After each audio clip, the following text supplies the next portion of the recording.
നിരഞ്ജൻ രാവിലെ കമ്പനിയിലേക്ക് പോകാൻ റെഡിയായി. രാവിലെ തന്നെ വില കൂടിയ സാരിയും ആഭരണങ്ങളുമൊക്കെയായി ദേവയാനി ഹാളിൽ സോഫയിൽ ഇരിക്കുന്നുണ്ട്. ഏതോ റിയാലിറ്റി ഷോയിൽ മുഴുകിയിരിക്കുകയാണ്. നിരഞ്ജൻ ഒരു നിമിഷം അവരോട് പുച്ഛം തോന്നി. തൻ്റെ അമ്മയാണ്. ഇത്രയും നാൾ അന്യനാട്ടിൽ കഴിഞ്ഞിട്ട് വല്ലപ്പോഴും ഒരിക്കൽ വിളിക്കും, ഒരു ചടങ്ങിന്. വന്നിട്ടൊന്ന് സുഖമാണോ എന്ന് പോലും ചോദിച്ചില്ല. സ്വന്തം സുഖങ്ങളും സൗകര്യങ്ങളും മാത്രം. അമ്മയുടെ സ്നേഹവാത്സല്യങ്ങൾ ഏൽക്കാനും ആ മടിയിൽ കിടന്ന് ഒന്നുറങ്ങാനും ഒത്തിരി കൊതിച്ചിട്ടുണ്ട്. അമ്മയുടെ കൈ പിടിച്ച് നടക്കേണ്ട സമയത്ത് പോലും നോക്കിയിട്ടില്ല, ലാളിച്ചിട്ടില്ല, ശാസിച്ചിട്ടില്ല. എന്തിന്? അമ്മയാണെന്ന് പറയുവാനോ പ്രവർത്തിക്കുവാനോ അവർക്കറിയില്ല. നിരഞ്ജൻ നേരെ പോയത് നിതാരയുടെ റൂമിലേക്കായിരുന്നു. അത് ലോക്കല്ലായിരുന്നു. അവൻ തുറന്ന് അകത്തേക്ക് കയറി. അവിടെ കണ്ട കാഴ്ച കണ്ട് അവന് ദേഷ്യം വന്നു. നിലത്ത് ചിതറിക്കിടക്കുന്ന ബിയർ ബോട്ടിലുകൾ, മേശപ്പുറത്തെ സിഗരറ്റ് കുറ്റികൾ, പാക്കറ്റുകൾ. ദേഷ്യം കടിച്ചമർത്തിക്കൊണ്ട് അവൻ അവളെ വിളിച്ചു. നിത, എഴുന്നേക്ക്, ഗെറ്റപ്പ്. അവൾ ഈർഷ്യയോടെ കണ്ണു തിരുമ്മി. എന്നിട്ട് പതിയെ തിരിഞ്ഞു പറഞ്ഞു, what the hell are you doing? Nita, ഞാൻ നിന്നോട് പറഞ്ഞു ഒരു വട്ടം എഴുന്നേക്കാൻ. അവളിൽ നിന്ന് അനക്കമൊന്നും കണ്ടില്ല. എഴുന്നേക്കടി! അതൊരലർച്ചയായിരുന്നു. അവൾ ദേഷ്യത്തോടെ എഴുന്നേറ്റു. എന്നിട്ട് ദേഷ്യത്തിൽ തന്നെ അവനോട് ചോദിച്ചു, എന്താ ബ്രോ, എനിക്കിത്തിരി സമാധാനം തരുമോ? മതി, പോയി ഫ്രഷായി വാ, നമുക്കൊരിടം വരെ പോകാനുണ്ട്. അവൻ്റെ നോട്ടം കണ്ടതും അവൾ ദേഷ്യത്തോടെ തന്നെ വാഷ്റൂമിലേക്ക് പോയി.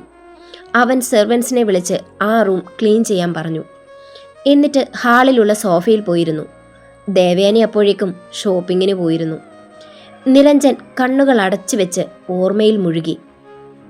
ആഡംബരവും പൊങ്ങച്ചവും കൊണ്ട് മതിമറന്ന് ജീവിക്കുന്ന അമ്മയ്ക്കും ബിസിനസ് എന്ന് മാത്രം ചിന്തയുള്ള അച്ഛനിൽ നിന്നും കുഞ്ഞുനാൾ മുതൽക്കേ നിതയ്ക്കൊരാശ്വാസം അവളുടെ ഏട്ടനാണ്. അവനായിരുന്നു അവൾക്കെല്ലാം. എന്നാ 10ാം വയസ്സിൽ അവൻ അമേരിക്കയിലേക്ക് പോയപ്പോൾ അന്നേരം മുതൽ അവളുടെ ജീവിതത്തിൻ്റെ താളം തെറ്റി. അതിലൂടെ വഴക്കു പറയാനോ നിയന്ത്രിക്കാനോ ആരുമില്ലാതെ അവൾ ചീത്ത കൂട്ടുകെട്ടിലേക്ക് പോയി, സ്വയം അറിയാതെ നശിച്ചുകൊണ്ട്. നിത റെഡിയായി വന്നു. അവളുടെ വേഷം കണ്ട് അവൻ ദേഷ്യത്തോടെ പറഞ്ഞു, നിന്നെ ഞാൻ പാർട്ടിക്കോ ക്ലബിലോ അല്ല കൊണ്ടുപോകുന്നത്. മര്യാദയ്ക്കുള്ള ഡ്രസ്സിട്ട് വാടി. അവൾ സ്വയം ഒന്ന് നോക്കി.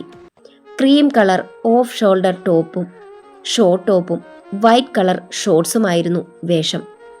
പുച്ഛത്തോടെ നിത പറഞ്ഞു, ഇതിനെന്താ കുഴപ്പം?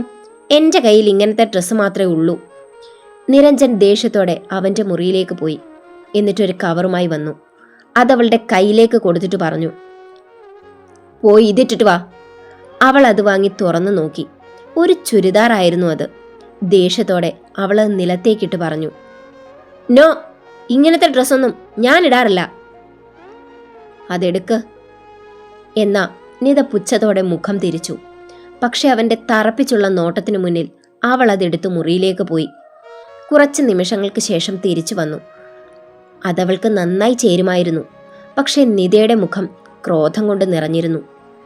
നിരഞ്ജൻ നടന്നു, പിന്നാലെ നിതയും. കാർ നിരഞ്ജനാണ് ഡ്രൈവ് ചെയ്തത്. ഡ്രൈവിങ്ങിനിടെ അവൻ ചോദിച്ചു, 5 വർഷമായി ഞാൻ നാട്ടിലേക്ക് വന്നിട്ട് ഇതിനിടയ്ക്ക് ഒരു വട്ടം നീ എന്നെ വിളിച്ചോ? ഞാനിവിടെ ബിസിയായിരുന്നു. അവൾ താല്പര്യമില്ലാതെ പറഞ്ഞു. നിനക്കെന്താ തിരക്ക്? 24 മണിക്കൂറും ക്ലബും പാർട്ടിയും ഡാൻസുമായി നടക്കുന്നതല്ലേ? നിരഞ്ജന്റെ ചോദ്യത്തിന് അവൾ മറുപടി പറഞ്ഞില്ല. അവൻ നേരെ പോയത് ഒരു റെസ്റ്റോറൻറ്റിലേക്കാണ്. അവളോട് ഇറങ്ങാൻ പറഞ്ഞിട്ട് അവൻ പാർക്ക് ചെയ്തു. അവൾ ഇറങ്ങി. അവർ നേരെ അകത്തേക്ക് നടന്നു. നിരഞ്ജൻ തന്നെയാണ് 2 പേർക്കും കഴിക്കാനുള്ള ഫുഡ് ഓർഡർ ചെയ്തത്. അവൾക്ക് തീരെ താല്പര്യമില്ലായിരുന്നു. എങ്കിലും നിരഞ്ജന്റെ ഭാവമാറ്റം കണ്ട് അവൾ ഒന്നും മിണ്ടാതെ കഴിച്ചു. കഴിച്ചു കഴിഞ്ഞ് ബില്ലും പേ ചെയ്ത് അവർ അവിടെ നിന്നും ഇറങ്ങി. നേരെ പോയത് കമ്പനിയിലേക്ക്. നിത അവനെ ഒന്ന് നോക്കി. നിരഞ്ജൻ അവളോട് ഇറങ്ങാൻ പറഞ്ഞു. അവൻ ഇറങ്ങി കീ സെക്യൂരിറ്റിയുടെ കയ്യിലേക്ക് കൊടുത്തിട്ട് പാർക്ക് ചെയ്യാൻ പറഞ്ഞു. നിതയുടെ കൈയും പിടിച്ചവൻ അകത്തേക്ക് കയറി. അവനെ കണ്ട് എല്ലാവരും എഴുന്നേറ്റു. കാവ്യയും ശിഖന്യയും സീറ്റിലുണ്ടായിരുന്നു. നിരഞ്ജനൊപ്പം നിതയെ അവർ ആരും പ്രതീക്ഷിച്ചില്ല. നിരഞ്ജൻ അവളെയും കൊണ്ട് നേരെ അവൻ്റെ ക്യാബിനിൻ്റെ തൊട്ടടുത്തുള്ള ക്യാബിനിലേക്ക് കയറി. അവിടെ ടേബിളിൽ ബോർഡ് വച്ചിരുന്നു. Nithara Vasudev Varma, marketing manager. അവൾ ദേഷ്യത്തോടെ അവനോട് ചോദിച്ചു, വാട്ട് നോൺസെൻസ് ദീസ്? ഇതെനിക്ക് പറ്റില്ല. വാട്ട് നോൺസെൻസ് ആണ് പറഞ്ഞപ്പോൾ ഒന്ന് തിരിഞ്ഞുപോയി. നിതാര, ഞാൻ പറയും, നീ അനുസരിക്കും. പോയി ചെയറിലിരിക്കെ. നിരഞ്ജന്റെ വാക്കുകൾ പതിഞ്ഞതെങ്കിലും ഉറച്ചതായിരുന്നു. അമർഷത്തോടെ നിത അവിടെ പോയിരുന്നു. അവൻ ലാൻഡ് ഫോൺ എടുത്ത് ശിഖന്യയെ കണക്ട് ചെയ്തു. എന്നിട്ട് ആ ക്യാബിനിലേക്ക് വരാൻ പറഞ്ഞു. അവൾ നേരിയ ഭയത്തോടെ അങ്ങോട്ട് വന്നു. ഡോർ നോക്ക് ചെയ്ത് ചോദിച്ചു, സർ, മേ ഐ? യാ ശിഖന്യ, ഇത് നിതാര, എൻ്റെ സിസ്റ്ററാണ്. ഇന്ന് തൊട്ട് ഇവിടുത്തെ മാർക്കറ്റിംഗ് മാനേജർ. തൻ്റെ ഡ്യൂട്ടി ഇന്നു മുതൽ നിതാരയെ അസിസ്റ്റൻ്റ് ചെയ്യുക എന്നുള്ളതാണ്. നോ! നിത അലറി. പക്ഷെ അവൻ്റെ നോട്ടത്തിനു മുന്നിൽ അവൾ നിശബ്ദയായി. നിരഞ്ജൻ കുറച്ച് ഫയൽ എടുത്തുകൊണ്ട് വന്നു. എന്നിട്ട് നിതയോട് പറഞ്ഞു, ഇത് കുറച്ച് പ്രൊജക്റ്റിൻ്റെ ഫയലാണ്. ഇതെങ്ങനെ ചെയ്യണമെന്ന് ശിഖന്യ പറഞ്ഞു തരും. നീ അതുപോലെ ചെയ്ത് ഇത് കംപ്ലീറ്റ് ചെയ്ത് എൻ്റെ ടേബിളിലെത്തിക്കണം വിത്തിൻ 1 hour. മറുത്തെന്തെങ്കിലും പറയും മുൻപ് കാറ്റുപോലെ നിരഞ്ജൻ ഇറങ്ങിപ്പോയി. ദേഷ്യത്തോടെ അവൾ ചെയറിലിരുന്നു. എന്ത് ചെയ്യണമെന്നറിയാതെ ശിഖന്യ അവിടെ കുഴഞ്ഞു നിന്നു. പാലക്കാടുള്ള ഗോവിന്ദപുരം എന്ന മനോഹരമായ കുഞ്ഞു ഗ്രാമം. കാവും പുഴയും തൊടിയും ചെറിയ രീതിയിൽ നെൽകൃഷിയും വയലും ഒക്കെയുള്ള ഗ്രാമം. ആ ഗ്രാമത്തിൻ്റെ തലയെടുപ്പ് തന്നെ മണിമയൂരം എന്ന തറവാടാണ്. നാട്ടുകാരുടെ ക്ഷേമത്തിന് വേണ്ടി പ്രവർത്തിക്കുന്ന സ്നേഹമുള്ളവരുടെ തറവാട്. അവിടെയുള്ളവർക്ക് കള്ളമില്ല, ചതിയില്ല. ആ കുടുംബത്തിൻ്റെ കാരണവരാണ് മാധവൻ നായർ, ഭാര്യ മായാദേവി. കളരിയും ആയോധന മുറകളും ശീലമാക്കിയ മാധവൻ 70 വയസ്സായിട്ടും യോഗാശീലം മുടക്കാതെ ആരോഗ്യം സൂക്ഷിക്കുന്നയാൾ. നൃത്തത്തെ പ്രാണനായി സ്നേഹിച്ച മായാദേവി. അവരുടെ മൂത്ത മകനാണ് സുദേവ് നായർ എന്ന പൊതുപ്രവർത്തകൻ. 50കളുടെ തുടക്കത്തിൽ തന്നെ മരണപ്പെട്ടു. അയാളുടെ ഭാര്യ ദേവകി, അമ്മായിയമ്മയെ പോലെ തന്നെ നൃത്തത്തിൽ അഗ്രഗണ്യ. അവർക്ക് 2 മക്കളാണ്. അതിലൊരുവൾ ശിഖന്യ സുദേവ് വർമ്മ. സുദേവിനിളയത് സുമലത, കൃഷി വകുപ്പിലെ ഓഫീസർ. അവരുടെ ഭർത്താവ് രഘുനാഥൻ. അയാൾ രാഷ്ട്രീയക്കാരനാണ്. അവർക്ക് 2 മക്കളാണ്. മൂത്ത മകൻ അർജുൻ ഡോക്ടറാണ്. തറവാടിൻ്റെ തന്നെ ആശുപത്രിയിൽ ജോലി ചെയ്യുന്നു. ഇളയ മകൾ Arunima BA economics 2nd year പഠിക്കുന്നു. അടുത്തത് ജയദേവൻ, വക്കീലാണ്. ഭാര്യ ഇന്ദുലേഖ, ഭാര്യയും വക്കീലാണ്. അവർക്കൊരു മകനേയുള്ളൂ, മിഥുൻ. അവൻ LLB ഫൈനൽ ഇയർ ആണ്. 4ാമത്തേതാണ് സുലോചന. അവരുടെ ഭർത്താവ് മരണപ്പെട്ടുപോയി. 2 മക്കൾ. മൂത്തവൾ രേഷ്മ, വിവാഹം കഴിഞ്ഞ് അമേരിക്കയിൽ ഭർത്താവിനൊപ്പമാണ്. ഒരു മകളുണ്ട്, നേത്ര, 1.5 വയസ്സുകാരി. ഭർത്താവ് അശ്വിൻ കപ്പലിലെ ക്യാപ്റ്റനാണ്. രേഷ്മയുടെ ഇളയത് Renuka, BSc maths 3rd year. ഏറ്റവും ഒടുവിൽ നന്ദഗോപൻ, ഭാര്യ ജാനകി. 2 പേരും അധ്യാപകരാണ്. അവർക്ക് 2 മക്കൾ. മൂത്തത് ആര്യ MBBS ഫസ്റ്റ് ഇയർ, ഇളയത് ആര്യൻ +2. ഇതാണ് മണിമയൂരം തറവാട്. ഗോവിന്ദപുരത്തിനടുത്തുള്ള ഗ്രാമമാണ് ചിറ്റൂർ. അവിടെയാണ് കാവ്യയുടെ വീട്. മണിമയൂരം തറവാടിന് മുറ്റത്ത് വളരെ മനോഹരമായ ഒരു പൂന്തോട്ടമുണ്ട്. പിച്ചിയും മുല്ലയും തുളസിയും റോസയും ചെമ്പരത്തിയും കറുകയും ഒക്കെയുള്ളൊരു തോട്ടം. പിന്നെ അടുക്കള മുറ്റത്ത് പച്ചക്കറിത്തോട്ടം. ചെമ്മണ്ണ് നിറമുള്ള മുറ്റം വലിയതാണ്, ഓടിക്കളിക്കാൻ സൗകര്യമുള്ളത്. അത് കഴിഞ്ഞാൽ തറവാടിനകത്തേക്ക് കയറാം. സൈഡിൽ കാർ ഷെഡ്. തറവാടിനാദ്യം ഒരു വലിയ ഹാൾ, പിന്നെ നടുമുറ്റം, കോണിപ്പടികൾ, മുറികൾ, അടുക്കള, പൂജാമുറി, അങ്ങനെ ആകെ കൂടി ഒരു ചൈതന്യം. തറവാടിന് പിന്നിലൂടെ ചെന്ന കുളപ്പടവ്. മാധവനും മായാദേവിയും ഹാളിലിരിക്കുന്നുണ്ട്. ദേവകിയും സുമലതയും അടുത്ത് നിൽക്കുന്നുണ്ട്. ബാക്കിയുള്ളവരൊക്കെ പുറത്ത് ജോലിക്കും പഠിപ്പിനും ഒക്കെയായി പോയിരിക്കുകയാണ്. ദേവകി, ദേവൂട്ടി ഉത്സവത്തിന് ഇങ്ങ് എത്തില്ലയോ? മായാദേവി ചോദിച്ചു. അവൾ ഒരാഴ്ച ലീവ് എടുത്ത് വരാന്ന് പറഞ്ഞിട്ടുണ്ടമ്മേ. ദേവകി മറുപടിയും കൊടുത്തു. ദേവൻ വിളിച്ചോ? അവൻ എപ്പോഴാ വരിക? മാധവൻ ചോദിച്ചു. അവൻ ദേവുവിൻ്റെ അടുത്തുണ്ടാവും, രണ്ടാളും ഒത്താവും വരിക, ദേവകി പറഞ്ഞു. രേഷ്മ വന്നിട്ടുണ്ട് അമേരിക്കയിൽ നിന്ന്. അശ്വിന്റെ വീട്ടിലാണ്, നാളെ ഇങ്ങോട്ട് വരും, സുമലത അപ്പോൾ പറഞ്ഞു. മാധവൻ ഒന്ന് മൂളി. ഇന്ന് ഉത്സവത്തിന് കൊടിയേറി. 10ാം നാളാണ് ഉത്സവം. ഗോവിന്ദപുരത്തൊരു കാവുണ്ട്, അങ്ങോട്ടേക്ക് അധികം ആരും പോകാറില്ല. ദേവുവിൻ്റെ ഇഷ്ടസ്ഥലവും അവിടെയാണ്. പിന്നെയുള്ളത് മഹാദേവ ക്ഷേത്രമാണ്, അവിടെയാണ് ഉത്സവം. മണിമയൂരത്തുകാരുടെ കുടുംബക്ഷേത്രവും അതുതന്നെയാണ്. രാവിലെ തൊട്ട് ഒരു പ്രൊജക്റ്റ് ചെയ്യുന്ന തിരക്കിലാണ് നിതാര. ശിഖന്യ പറഞ്ഞു കൊടുക്കുന്നുണ്ടെങ്കിലും അവളെ ഷൗട്ട് ചെയ്ത് സ്വന്തം ഇഷ്ടത്തിന് ചെയ്യുകയാണ് പുള്ളി. അവസാനം മിറർ വന്ന് ഒന്നുകൂടി ചെയ്യേണ്ടി വരും. 10 മണിയൊക്കെ ആയിട്ടും ശിഖന്യയെ കഴിക്കാൻ വേണ്ടി കാണാത്തതുകൊണ്ട് കാവ്യ വിളിക്കുവാൻ വേണ്ടി അങ്ങോട്ട് ചെന്നു. പേടിച്ച് അവൾ ഡോർ നോക്ക് ചെയ്ത് ചോദിച്ചു, മേ ഐ കമിൻ മാം?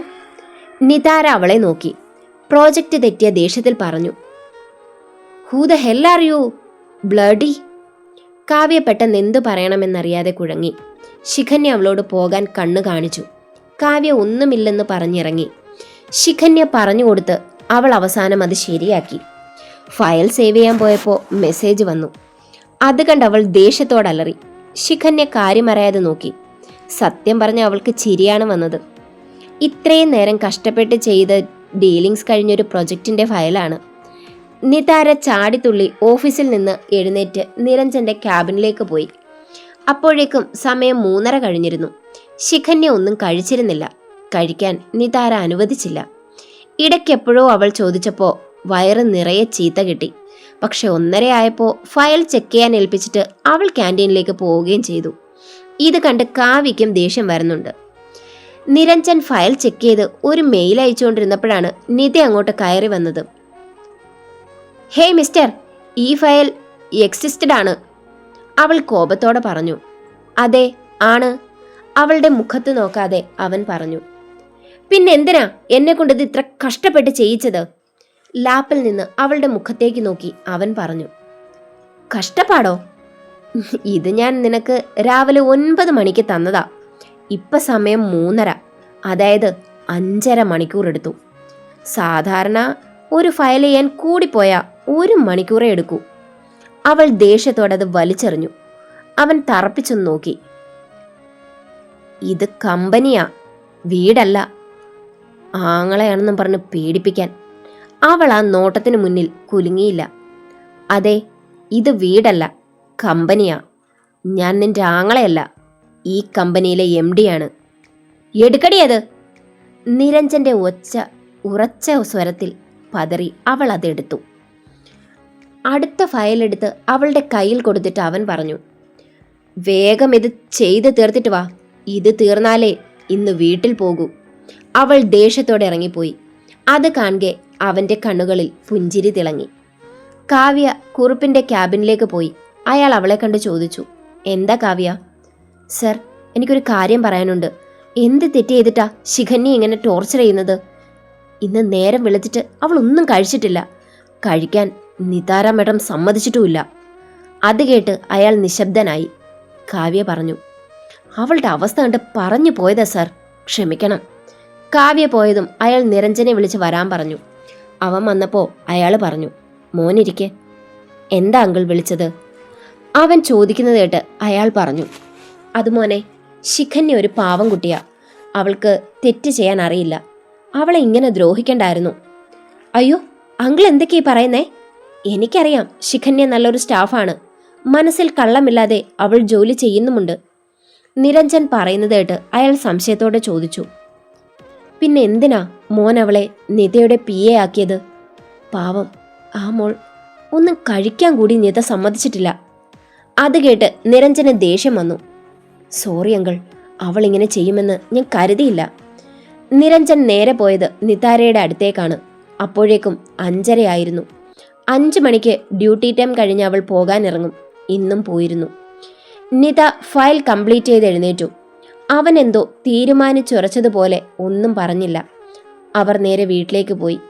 രാത്രിയായി. നിത കഴിക്കുവാൻ വേണ്ടി ഡൈനിങ് ടേബിളിന് അടുത്തേക്ക് എത്താൻ പോകാൻ ഇറങ്ങുമ്പോഴാണ് നിരഞ്ജൻ മുറിയിലേക്ക് കയറി വന്നത്. നിരഞ്ജനെ കണ്ട് അവളുടെ മുഖത്ത് അമർഷം നിറഞ്ഞു. അവൻ ചോദിച്ചു, നീ ഇന്ന് രാവിലെ ഫുഡ് കഴിച്ചോ? അവൾ അവനെ സൂക്ഷിച്ചു നോക്കി.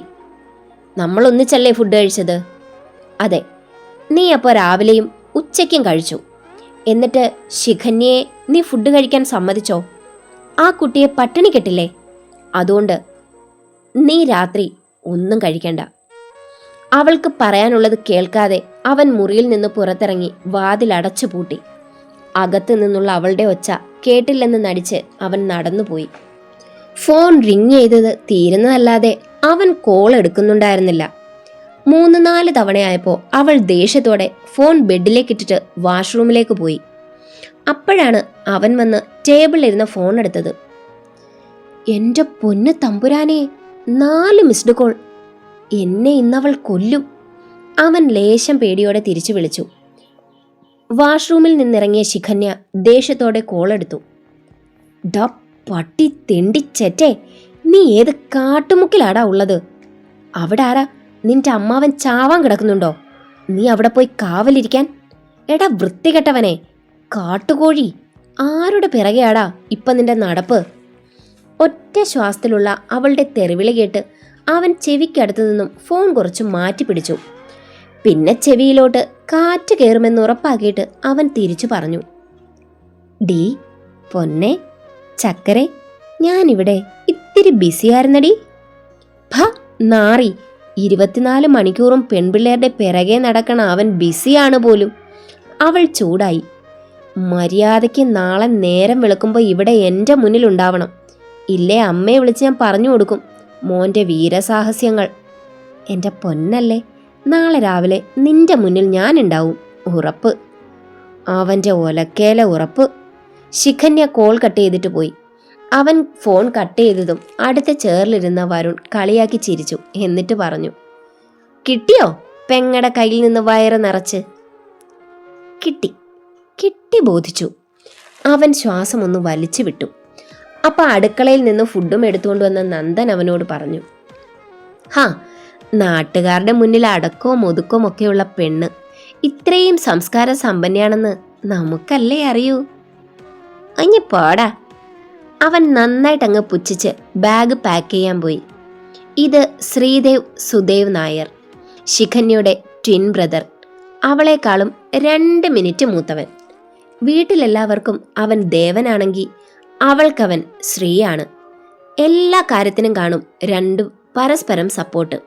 അവർക്കിടയിലേക്ക് ആരും കയറാറില്ല, ദേവകിയമ്മ പോലും. ശിഖന്യ നന്നായി പഠിച്ച് ജോലിയൊക്കെ വാങ്ങി സെറ്റായപ്പോൾ ശ്രീക്ക് പണി കൂട്ടുകാർക്കൊപ്പം അടിച്ചു പൊളിക്കലാണ്. തറവാട്ടിലെല്ലാവരുടെയും വിചാരം അവൻ ശിഖന്യയ്ക്കൊപ്പം ഹൈദരാബാദിലുണ്ടെന്നാണ്. അവൻ എവിടെയാണെന്ന് അവന് പോലും അറിയില്ല എന്നുള്ളത് വാസ്തവം. നിർത്താതെയുള്ള കോളിംഗ് ബെൽ കേട്ടാണ് ശിഖന്യ കണ്ണു തുറന്നത്. സമയം 5 ആകുന്നതേ ഉള്ളൂ. അവൾ പോയി വാതിൽ തുറന്നു. മുന്നിൽ പെട്ടിയും തൂക്കി ശ്രീ നിൽപ്പുണ്ടായിരുന്നു. അവൾ പെട്ടെന്ന് ബാഗ് കയ്യിൽ വാങ്ങി അവൻ അകത്തേക്ക് കയറി. അവൾ ഫോൺ വിളിക്കുമ്പോൾ ദേഷ്യപ്പെടുമെങ്കിലും നേരിൽ കണ്ട ചക്കയും ഈച്ചയുമാണ്. ഡാ നീ ഇരിക്കെ, ഞാൻ ചായ എടുക്കാം. അവൾ ബാഗ് അവൻ്റെ മുറിയിലേക്ക് വെച്ചുകൊണ്ട് പറഞ്ഞു. ആ, ഞാനൊന്ന് ഫ്രഷായി വരാം. അവൻ ടവലും എടുത്ത് വാഷ്റൂമിലേക്ക് പോയി. ശിഖന്യ ചായ ഇട്ട് വരുമ്പോഴേക്കും അവൻ കുളിച്ചിറങ്ങി വന്നു. അല്ല, എന്ന് തുടങ്ങി ഈ ശീലങ്ങൾ? അവൾ ചോദിച്ചത് കേട്ട് ചായ കയ്യിലേക്ക് വാങ്ങിച്ചോണ്ട് അവൻ ചോദിച്ചു, എന്ത് ശീലം? ഈ പല്ലുതേപ്പും കുളിയുമൊക്കെ? ഓ ഒഞ്ഞു പോടി, ഇതൊക്കെ ഞാൻ എന്നും ചെയ്യുന്നതാ. ഹുവ്വ, നിനക്ക് ലീവ് കിട്ടിയോ? നമ്മളെപ്പോഴാ നാട്ടിലേക്ക് പോകുന്നത്? അവൻ ചോദിക്കുന്ന കേട്ട് അവൾ പറഞ്ഞു, ഞാൻ കുറുപ്പമ്മാവനോട് പറഞ്ഞിരുന്നു. ഇന്ന് വൈകിട്ടത്തെ ട്രെയിന് നമുക്ക് പോകാം. ശിഖന്യ പറഞ്ഞിട്ട് ഫ്രഷ് ആവാൻ വേണ്ടി പോയി. നിത്താരയും കൂട്ടി നിരഞ്ജൻ വരുമ്പോൾ ശിഖന്യ സീറ്റിലിരുന്ന് വർക്ക് ചെയ്യുകയായിരുന്നു. അവൾ അവരെ കണ്ട് എഴുന്നേറ്റു. നിരഞ്ജൻ കൈയെടുത്ത് ഇരിക്കാൻ പറഞ്ഞു. എന്നിട്ട് അവൻ്റെ ക്യാബിനിലേക്ക് പോയി. തലേ ദിവസം പട്ടിണി കിടന്നതിൻ്റെയും അവൻ വഴക്ക് പറഞ്ഞതിൻ്റെയും ദേഷ്യം നിതയ്ക്ക് ശിഖന്യയോടുണ്ടായിരുന്നു. ഇടയ്ക്ക് വെച്ച് ശിഖന്യയുടെ കയ്യിൽ നിന്നറിയാതെ ഒരു ഫയൽ താഴെ വീണു. നിത ദേഷ്യത്തോടെ പറഞ്ഞു, ഡേ നിനക്കത് സൂക്ഷിച്ച് പിടിച്ചാലെന്താ? നിന്റെ കൈക്കെന്താ? എന്തേലും കുഴപ്പമുണ്ടോ? സോറി മാം, അറിയാതെ പറ്റിയതാ. ശിഖന്യ ഫയൽ ഓരോന്നായി എടുത്ത് എങ്ങനെയാ ചെയ്യേണ്ടതെന്ന് പറഞ്ഞു കൊടുത്തു. 10 മണിയായപ്പോൾ കാവ്യ ഫുഡ് കഴിക്കാൻ അവളെ വിളിക്കാൻ വന്നു. എന്നാൽ ശിഖന്യ പറഞ്ഞു, കാവ്യ, ഞാൻ ഫുഡ് കഴിച്ചു. ഫ്ലാറ്റിൽ ശ്രീയുണ്ട്, അതുകൊണ്ട് രാവിലെ ഫുഡുണ്ടാക്കി. കാവ്യ പോയതും നിത അവളോട് ചോദിച്ചു, എന്താ ഇന്ന് നിനക്ക് ഫുഡ് കഴിക്കണ്ടേ? വേണ്ട, ഞാൻ വീട്ടിൽ നിന്ന് കഴിച്ചു. ശിഖന്യ മറുപടിയും കൊടുത്തു. പിന്നെയൊന്നും നിത പറഞ്ഞില്ല. വർക്ക് തുടർന്നു. ഇടയ്ക്ക് വെച്ച് ഒരു ഫയൽ നിതയുടെ കയ്യിൽ നിന്നും താഴെ വീഴാൻ പോയി. പക്ഷെ പെട്ടെന്ന് ശിഖന്യ അത് പിടിച്ചു. കഷ്ടകാലം എന്ന് പറയട്ടെ, ശിഖന്യയുടെ കൈ തട്ടി ടേബിളിലിരുന്ന കോഫി നിതയുടെ ദേഹത്തേക്ക് വീണു. അവളുടെ സ്കർട്ട് മുഴുവൻ കാപ്പിയായി. What rubbish are you doing? അയ്യോ സോറി മാം, ഞാൻ അറിയാതെ. അവൾ പറഞ്ഞു മുഴുവിപ്പിക്കാൻ നിത സമ്മതിച്ചില്ല. നീ ഒന്നും പറയണ്ട, ശ്രദ്ധ വേണം. നീ എന്നോട് മാത്രമാണോ അതോ എല്ലാവരോടും ഇങ്ങനെയാണോ? നിനക്കെന്താ ഇത്ര അഹങ്കാരം? അതെങ്ങനാ? വീട്ടിൽ നിന്ന് ഓരോന്ന് പഠിപ്പിച്ചു വിടുന്നതാകും. ശിഖന്യ എല്ലാം കേട്ട് മിണ്ടാതെ നിന്നതേയുള്ളൂ. ഒരക്ഷരം മറുത്തു മിണ്ടാതെ എല്ലാം കേട്ടു നിന്നു. ഒടുവിൽ നാവ് കഴിച്ചപ്പോഴാകണം നിത നിർത്തി. സമയം കടന്നുപോയി. ഉച്ചയ്ക്ക് ഊണ് കഴിഞ്ഞ് ശിഖന്യ കുറുപ്പിനെ കാണാൻ പോയി. ഹാ മോളോ? എന്താ മോളെ, നിതാര എന്തേലും പറഞ്ഞോ? അവൾ ചിരിച്ചു. ഇല്ല അമ്മാവ, ഞാൻ വന്നത് എൻ്റെ ലീവിൻ്റെ കാര്യം പറയാനാ. ശ്രീ വന്നിട്ടുണ്ട്. ആ, മോളുടെ ലീവിൻ്റെ കാര്യം വാസു അളിയനോട് ഞാൻ സംസാരിച്ചു. ഒരാഴ്ചത്തേക്കല്ലേ? എപ്പോഴാ മോള് പോന്നേ? വൈകിട്ട് പോകാനാ വിചാരിക്കുന്നേ. എങ്കിൽ ശരി, മോള് പോകുമ്പോൾ നിതാരയ്ക്ക് മോളുടെ നമ്പർ കൊടുത്തേക്കണം കേട്ടോ, നിരഞ്ജൻ പറഞ്ഞിരുന്നു. ശരി കുറുപ്പമ്മാവ. അവൾ നിതാരയുടെ അടുത്തേക്ക് വന്നു. ഇനി എന്തേലും കേൾക്കേണ്ടി വരുമോ എന്നൊരു പേടി ഉണ്ടായിരുന്നു അവൾക്ക്. എന്തോ പറ്റിയോ ആവോ, നിതാര കുറേ നേരത്തേക്കൊന്നും മിണ്ടിയില്ല. അങ്ങനെ സമയം കടന്നുപോയി. 5 മണി ആവാറായപ്പോൾ അവൾക്ക് കോള് വന്നു. ഫോൺ ടേബിളിലിരിക്കുകയായിരുന്നു. നിത നോക്കി. ശ്രീയാണ്. ശ്രീ കാളിംഗ്. കൂടെ ഡിസ്പ്ലേയിൽ അവനൊപ്പം നിൽക്കുന്നൊരു ഫോട്ടോയും. നിത സമയം നോക്കി. 4:55. നിനക്കിവിടെ ഡ്യൂട്ടി ടൈം 5 മണി വരെ അല്ലേ? എന്നിട്ട് ആ ടൈം ആയില്ലല്ലോ. ഇനിയും 5 മിനിറ്റില്ലേ? അതിനു മുൻപേ കോള് വന്നല്ലോ. ഇത് ഡ്യൂട്ടി ടൈമിൽ പറ്റില്ല. നിനക്ക് വലിയ കൃത്യനിഷ്ഠതയൊക്കെ ഉള്ളതല്ലേ? അല്ല, ഇതേതവനാ കൂടെ കയറി തോളിൽ കൈയിട്ടിരിക്കാൻ മാത്രം? Stop it! നിത പറയുന്നത് കേട്ട് അവൾ പറഞ്ഞു. ഒരു നിമിഷം നിത അമ്പരന്നു പോയി. എന്നാ പെട്ടെന്ന് സംയമനം വീണ്ടെടുത്ത് ശിഖന്യ പറഞ്ഞു, മാം കുറച്ച് മാന്യതയോടെ സംസാരിക്കണം. ഇല്ലെങ്കിൽ നീ എന്നെ എന്തു ചെയ്യും? നിതയ്ക്ക് വാശിയായി. നിങ്ങളെ രാവിലെ തൊട്ട് പറഞ്ഞതും ഓരോന്നും ഞാൻ കേട്ട് മിണ്ടാതിരുന്നു. പക്ഷെ ഇനി പറ്റില്ല. മിണ്ടാതിരിക്കും തോറും എന്ത് തോന്നിവാസവും പറയാമെന്നാണോ? മതി, ഇനി ഒരക്ഷരം എന്നെപ്പറ്റി പറയരുത്. അപ്പോഴേക്ക് കമ്പനി ക്ലോക്കിൽ സമയം 5 അടിച്ചു. നിതയൊന്ന് തറപ്പിച്ചു നോക്കിയിട്ട് ചുവന്ന് കലങ്ങിയ കണ്ണുകളോടെ അവൾ ബാഗ് എടുത്തു. പെട്ടെന്നോർത്ത പോലെ അവൾ പറഞ്ഞു, മാം, എൻ്റെ കോണ്ടാക്ട് നമ്പർ തരണമെന്ന് സാറ് പറഞ്ഞിരുന്നു. ആർക്ക്? എനിക്ക് നിന്റെ കോണ്ടാക്ട് നമ്പറോ? ഞാനിവിടുത്തെ ഓണറാണ്, നീ വെറും സ്റ്റാഫും. അവൾ മറുത്തൊന്നും പറയാതെ പുറത്തേക്കിറങ്ങി. അവളെ കണ്ട് കാവ്യ ഓടി വന്ന് ചോദിച്ചു, എന്താടി, അവർ വല്ലതും പറഞ്ഞോ? എന്താ നിന്റെ കണ്ണ് നിറഞ്ഞിരിക്കുന്നത്? ഒന്നുമില്ലടി, കണ്ണിൽ പൊടി പോയതാ. കള്ളമാണെന്ന് കാവ്യയ്ക്ക് മനസ്സിലായെങ്കിലും അവൾ ഒന്നും പറഞ്ഞില്ല. ശിഖന്യ കമ്പനിയിൽ നിന്നിറങ്ങി. നിരഞ്ജൻ കമ്പനിയിൽ തന്നെ ഉണ്ടായിരുന്നെങ്കിലും ഈ പുകിലൊന്നും അവൻ അറിഞ്ഞില്ല. അപ്പോഴാണ് അവനൊരു കോള് വന്നത്. അവൻ നോക്കി. അച്ചുവാണ്, അവൻ്റെ ചങ്ക് ഫ്രണ്ട്. അവൻ ചിരിയോടെ കോളെടുത്തു. എന്താടാ? ഡാ, ഞാൻ തറവാട്ടിൽ വന്നു. നീ ഇത്തവണ ഇങ്ങ് വരണം, ഇവിടെ ഉത്സവമൊക്കെ കാണാൻ. അയ്യോടാ, എനിക്കിവിടെ പിടിപ്പത് പണിയുണ്ട്.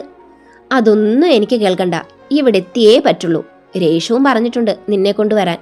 ശരി, നോക്കട്ടെ, ഞാൻ ഉറപ്പൊന്നും പറയുന്നില്ല. അവൻ ഒരുവിധം പറഞ്ഞൊപ്പിച്ചു.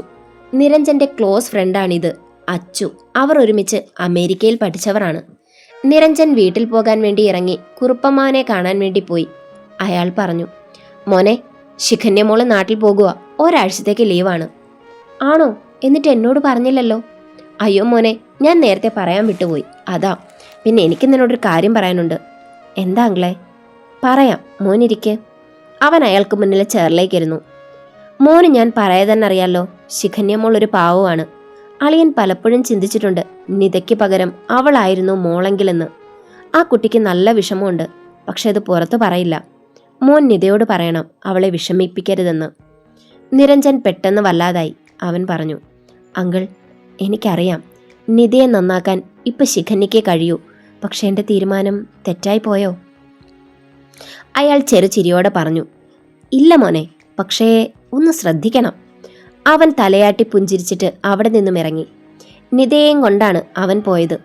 അവൾ പോകുന്ന വഴിക്ക് ഒറ്റ അക്ഷരം മിണ്ടിയില്ല. ശിഖന്യ ഫ്ലാറ്റിലെത്തി. ശ്രീ പോകാനുള്ളതെല്ലാം എടുത്തു വച്ചിരിക്കുകയായിരുന്നു. അവനു മുന്നിൽ അവൾ സങ്കടമൊന്നും കാണിച്ചില്ല. നീ എന്താ ദേവൂട്ടി ലേറ്റായത്? നമ്മൾ തറവാട്ടിലേക്ക് പോവല്ലേ? ആര്യനും ആര്യയ്ക്കൊക്കെ കുറച്ച് ചോക്ലേറ്റ്സും സ്വീറ്റ്സും വാങ്ങി. അതാ. നീ റെഡിയായോ? പിന്നെ നീ ബാഗൊക്കെ പാക്ക് ചെയ്തോ? അതൊക്കെ സെറ്റാ, ഞാനൊന്ന് ഫ്രഷായി വരാം. അവൻ അവളുടെ കയ്യിലിരുന്ന കവർ നോക്കി തലയാട്ടി. അവൾ അവനെ നോക്കി പേടിപ്പിച്ചിട്ട് പറഞ്ഞു, ഡാ ചെക്ക, ഇതിൽ നിന്നൊരെണ്ണം എങ്ങാനും തൊട്ടാ. ഭീഷണി പോലെ പറഞ്ഞിട്ട് അവൾ പോയി. പിന്നെ അതും നോക്കി ശ്രീ അവിടെ തന്നെ ഇരുന്നു. ദേവ് റെഡിയായി വന്നു. ഒരു പിങ്ക് കളർ ചുരിദാറാണ് അവൾ അണിഞ്ഞത്. മുടി ഷിഫ്റ്റയിൽ കെട്ടിയിട്ടു. എന്നിട്ട് ബാഗും എടുത്ത് ഇറങ്ങി. കൂടെ ശ്രീയും. റെയിൽവേ സ്റ്റേഷൻ വരെ അവർ ഒരു ടാക്സിയിൽ പോയി. അവിടെ നിന്ന് ട്രെയിനിൽ കയറി ഇരിപ്പുമുറപ്പിച്ചു. ഒത്തിരി പ്രതീക്ഷകളോടെ അവർ നാട്ടിലേക്ക് പുറപ്പെട്ടു. സീറ്റിലിരുന്ന് പുറം കാഴ്ചകൾ കാണുകയായിരുന്നു ദേവു. അവളോട് ശ്രീ ചോദിച്ചു, നിന്നോട് ഇന്ന് ആരെങ്കിലും ഹാഷായിട്ട് പെരുമാറിയോ? അവൾ മനസ്സിലാകാതെ അവനെ നോക്കി. ഓഫീസിൽ എന്തേലും പ്രശ്നമുണ്ടായോ? ഇല്ല, അവൾ ഒറ്റ വാക്കിൽ ഉത്തരം നൽകി. അവൻ പറഞ്ഞു, അല്ല, ഇന്നെന്തോ ഉണ്ടായിട്ടുണ്ട്. നിന്റെ മുഖം കണ്ട എനിക്കറിയില്ലേ? അവൾ ചിരിച്ചു. അതോ, ഓഫീസ് ടൈമിൽ നീ വിളിച്ചില്ലേ, അതിന് മാം വഴക്കു പറഞ്ഞു, അത്രയുള്ളൂ. അതാരാ പുതിയ മാഡം? അത് വസുദേവ് അങ്കിളിന്റെ മോളാ, നിതാര. അവൾ കൂടുതലൊന്നും പറഞ്ഞില്ല. അപ്പൊ ശ്രീ പറഞ്ഞു, നിന്നോട് തറവാട്ടിലെല്ലാരും പറഞ്ഞതല്ലേ നാട്ടിലുള്ള നമ്മുടെ ഓഫീസിൽ ജോലിക്ക് കയറാൻ? അപ്പം നിനക്ക് പുറത്ത് പോണോന്നായിരുന്നു. അപ്പോഴും പറഞ്ഞതല്ലേ ഇവിടെ നമുക്കൊരു ബ്രാഞ്ച് തുടങ്ങാന്ന്. അതിന്റെ ഹെഡ് നീയായിട്ടിരുന്നാൽ മാത്രം മതിയെന്ന്. ഡാ, നമ്മുടെ കമ്പനിയിൽ വർക്ക് ചെയ്യുമ്പോൾ എല്ലാവരും നമ്മളെ റെസ്പെക്റ്റ് ചെയ്യും. അതെനിക്കിഷ്ടമല്ല. എനിക്ക് ജീവനക്കാരിൽ ഒരാളായിട്ട് നിൽക്കണം. ശിഖന്യ പറഞ്ഞു. ഉവ്വ, നീ ഇങ്ങനെ അച്ഛൻ്റെ ആദർശമായിട്ട് നടന്നോ? അത് വിട്, നീ എവിടായിരുന്നു ഒരു മാസം? അവൾ ചോദിക്കുന്ന കേട്ട് അവൻ ഇളിച്ചു. ശിഖന്യ അവനെ ഒന്ന് സൂക്ഷിച്ചു നോക്കി. ഞാൻ മസിനഗുഡി വഴി ഊട്ടി വരെ ഒന്ന് പോയതാ. അവൾ നന്നായിട്ടൊന്ന് നോക്കി പേടിപ്പിച്ചു. വരുണും നന്ദനും കാണുമല്ലേ വാലായിട്ട്? അവൻ ചിരിച്ചു. കൂടെ അവളും. യാത്ര തുടർന്നു. ഇടയ്ക്കെപ്പോഴോ അവൻ്റെ തോളിൽ തലചായ്ച്ച് അവൾ ഉറങ്ങി. അല്ലെങ്കിലും ഒരാങ്ങള ഒരു പെണ്ണിൻ്റെ സ്വകാര്യ അഹങ്കാരമാണ്. അതും ഒരേ പ്രായം കൂടി ആവുമ്പോൾ പറയേ വേണ്ട. എന്തിനും ഏതിനും കൂടെ കാണുന്ന ചങ്കുകൾ ചിലപ്പോൾ കളഞ്ഞിട്ട് പോകാം. പക്ഷെ സഹോദരങ്ങൾ കാണും കൂടെ, ഏതവസ്ഥയിലും ഏത് സാഹചര്യത്തിലും. ശ്രീ അവളുടെ തലയിൽ പതിയെ ഒന്ന് തലോടി. അവൻ ഓർത്തു, കുഞ്ഞിലെ തൊട്ട് എല്ലാ കാര്യത്തിലും അവളുണ്ടായിരുന്നു കൂടെ. അവൾക്കൊരു പനി വന്ന കൂടെ അവനും വരുമായിരുന്നു. ഒരേപോലെ ഡ്രസ്സ്, ഒരേ ഭക്ഷണം, ഒരേ സ്റ്റൈൽ, എല്ലാം കൊണ്ടും ഇരട്ടകൾ. കുഞ്ഞു ക്ലാസ്സിൽ പഠിക്കുമ്പോഴെപ്പോഴോ ഒരു കൂട്ടുകാരൻ കളിക്ക് തൻ്റെ തലയിൽ തട്ടിയിട്ട് പോയി. അവൻ്റെ തലയടിച്ച് പൊട്ടിച്ച മുതലാണിത്. അവളെ വീട്ടിലെല്ലാവർക്കും ഇഷ്ടമായിരുന്നു. ശ്രീയേക്കാളും പക്വത അവൾക്കുണ്ടായിരുന്നു എന്നതായിരുന്നു വാസ്തവം. പഠിക്കുന്ന കാലത്ത് അവൾക്ക് വലിയ കൂട്ടുകാരൊന്നുമില്ലായിരുന്നു. പക്ഷെ അവന് +2 പഠിക്കുമ്പോൾ കിട്ടിയ കൂട്ടാണ് നന്ദനും വരുണും. അങ്ങനെ അവർ നാട്ടിലെത്തി. ബാക്കി നാളെ. സ്റ്റോറി എങ്ങനെയുണ്ട്? കൊള്ളാമോ?